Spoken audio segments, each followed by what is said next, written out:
Sir, आज पुन्हा एकदा सिडकोचा एक नवीन प्रकरण समोर येते. हे नेमकं प्रकरण सिडकोच्या माध्यमातून पनवेल महापालिकेला एक प्रधानमंत्री आवास योजनेसाठी भूखंड देण्याचा विषय होता. पनवेल महापालिकेने हा प्रकल्प म्हाडाकडून मंजूर करून घेतला. आता प्रधानमंत्री आवास योजनेची जर घरं होणार असतील तर सिडकोने त्यात खरं तर आडकाठी करण्याची गरज नव्हती, पण त्यात जी एनओसी सिडकोने द्यायला पाहिजे होती ती दिली नाही आणि त्यामुळे त्या प्रकल्पाला विलंब झाला. सिडकोने सांगितलं की आपण ह्यासाठी एक फ्रेश नव्याने अप्लाय करा. महापालिकेने अप्लाय केलं. अप्लाय करून सर्वे नंबर 33 आपण मागा, आम्ही तो देऊ हे सिडकोने सांगितलं. त्यानुसार 32 कोटी रुपये सिडकोने भरायला सांगितले. महापालिकेने 32 कोटी रुपये आज नाही 2.25 वर्षापूर्वी 2023ला भरलेले आहेत. मग जर का हे पैसे भरून सुद्धा जर का सिडको तो भूखंड आजपर्यंत देत नाही, त्यातला गौडबंगाल काय आहे? त्यात थोडंसं खोलात गेल्यावर हे कळलं की त्या ठिकाणी जो सर्वे नंबर 33 सिडकोने महापालिकेला देऊ केला होता तो तर सिडकोने अक्वायरच केलेला नाहीये. त्याच्यावरती आजही अतिक्रमण आहे. मग कशासाठी हा भूखंड महापालिकेला पण देऊ केला? म्हणजे सिडको काही महापालिकेला गुमराह करण्याचा प्रयत्न करत होती का?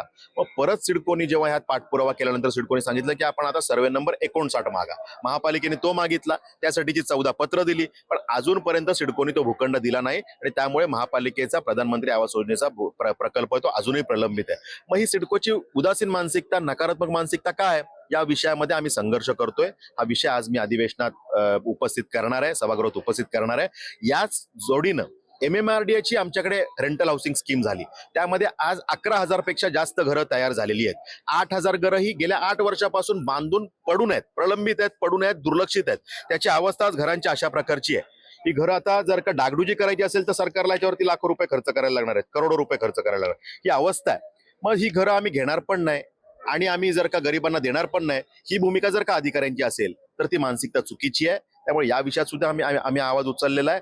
2023च्या शासन निर्णयानुसार या रेंटल हाऊसिंग स्कीम मध्ये जी घरं तयार होतात ती लोकल बॉडीला, स्थानिक स्वराज्य संस्थेला त्यातले 50% घरं आपण दिली पाहिजेत. हा GR आहे. त्यामुळे त्याचा उपयोग करून जर काही घरं दिली गेली असती तर आज पनवेल महापालिकेतले अनेक प्रलंबित प्रकल्प हे मार्गी लागले असते आणि आमच्या झोपडपट्टी वासियांना त्या ठिकाणी आहेत त्या जागेवरती आम्हाला जर घरं बांधून द्यायची आहेत, पण ती बांधत असताना जो कालावधी लागणार आहे त्याला ट्रान्झिट टेम्पररी काळासाठी, थोड्या काळासाठी जर का त्यांना कुठे राहायची व्यवस्था करायची असती त्यात ही घरं आम्हाला कामी आली असती. पण ते महापालिकेला त्यांनी MMRDA न दिल्यामुळे हा प्रश्न प्रलंबित आहे. त्यामुळे या विषयाला सुद्धा मी न्याय देण्याचा, त्यासाठी संघर्ष करण्याचा प्रयत्न करणार आहे. हे 2 विषय त्या ठिकाणी मांडणार.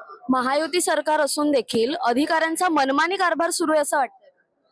महायुतीचं सरकार हे जनतेच्या कल्याणासाठी काम करणारं सरकार आहे. देवाभाऊंचं विजन हे प्युअरली जनतेच्या कल्याणाचं विजन आहे आणि त्यासाठी 24 तासापैकी 18-19 तास दिवसातले काम करणारे मुख्यमंत्री महाराष्ट्राला लाभलेत. पण या विजनमध्ये अनेक अधिकारी चांगल्या पद्धतीने काम करतायत, त्या विजनला, त्या स्पीडला मॅच करण्याचा प्रयत्न करतायत.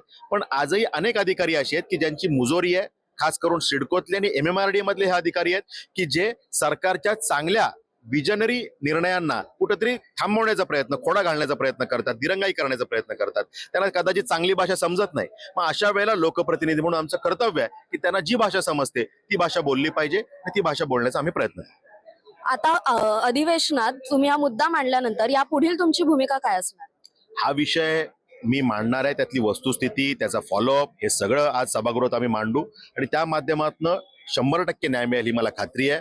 कारण शेवटी जनतेच्या कल्याणाचा विषय आम्ही मांडतोय आणि त्यातून जर का काही दिरंगाई होणार असेल तर त्यामध्ये संघर्ष जो करावा लागेल तो मी करीन. पण ही घरं पनवेल महापालिकेला मिळणं आणि ही जागा सिडकोकडून पनवेल महापालिकेला मिळणं यासाठी जे करायचं ते करू. तर आपल्यासोबत होते आमदार विक्रांत पाटील. सिडकोच्या अधिकाऱ्यांविरुद्ध आवाज उठवण्याचा आज त्यांनी अधिवेशनात हा मुद्दा ते मांडणार आहेत. यानंतर त्यांना न्याय मिळणार का हे पाहणं औत्सुक्याचं ठरणार आहे. कॅमेरा पर्सन असीमसह मी संचारी आकेरकर, विधान भवन, मुंबई.